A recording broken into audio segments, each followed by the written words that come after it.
का ये क्वेश्चन है। A cricket bat is cut at the location of its centre of mass as shown in figure, then यहाँ 4 options दिए हुए हैं। मतलब इस क्रिकेट बैट को जहाँ इसका सेंटर ऑफ मास है वहीं से कट किया गया है, इसी पॉइंट पे यहाँ पे सेंटर ऑफ मास है। तो ऐसा कुछ स्टूडेंट सोचते हैं कि सर सेंटर ऑफ मास यहीं पे है, यानी क्या आधा मास इधर होगा और आधा मास इधर होगा, तो दोनों साइड तो इक्वल मास होना चाहिए, राइट, क्योंकि ये सेंटर ऑफ मास है। तो सेंटर ऑफ मास पे whole mass of the body is suppose to be concentrated, तो आधा इधर होना चाहिए आधा इधर, तभी तो बीच में सेंटर ऑफ मास है। तो option the 2 pieces will have same mass ये होना चाहिए, जबकि ये रॉन्ग ऑप्शन है। तो आखिर क्यों ये रॉन्ग ऑप्शन आ रहा है, इसको मैं यहाँ पे समझा रहा हूँ। देखिए, सेंटर ऑफ मास वाले पॉइंट के एक तरफ का मास ज़रूरी नहीं कि दूसरे तरफ के मास के बराबर आए। कैसे, ये एग्जांपल के थ्रू यहाँ पे समझेंगे हम। यहाँ पे 2 मासेज मैंने एक तरफ 10 kg लिए और एक तरफ 5 kg, ठीक है।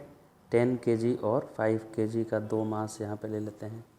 अब देखिए क्या हो रहा है, सेंटर ऑफ मास तो 10 kg के ज़्यादा पास होगा।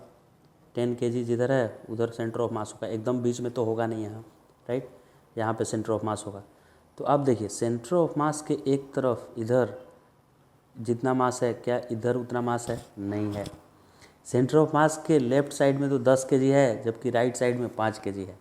तो सेंटर ऑफ मास जिस पॉइंट पे होता है, इसका मतलब ये नहीं होता है कि इधर का मास इधर के बराबर है दूसरे साइड के मास के। मोमेंट ऑफ मास बराबर होता है। मोमेंट ऑफ मास मतलब सर, मतलब 5 और R2 का मल्टीपल इक्वल होता है इधर का मास, यानी 10 और R1 के मल्टीपल के, ये इक्वल होता है। मोमेंट ऑफ मास दोनों का इक्वल आता है, मास दोनों साइड का इक्वल नहीं आता है।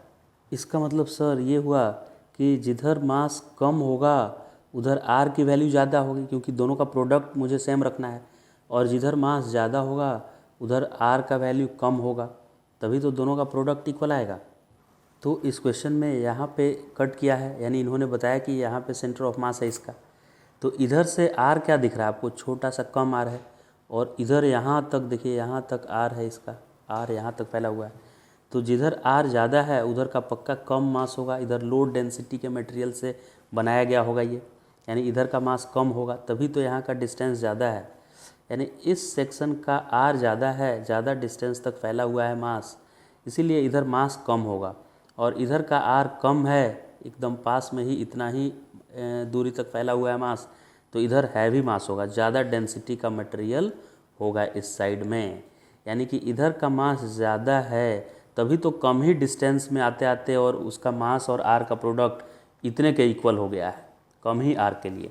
यानी इस साइड का मास है हैवी, बहुत ज़्यादा मास है, इसीलिए कम ही डिस्टेंस तक आते आते इधर का मुकाबला कर लिया है, इधर के मोमेंट ऑफ मास को बैलेंस कर लिया है, राइट। यानी M2 साइड जिसको बॉटम बोला जा रहा है, इधर हैंडल बोला जा रहा है और इधर बॉटम, तो बॉटम जिधर है, यानी कि कौन सा साइड, ये वाले साइड को बॉटम बोला जा रहा है।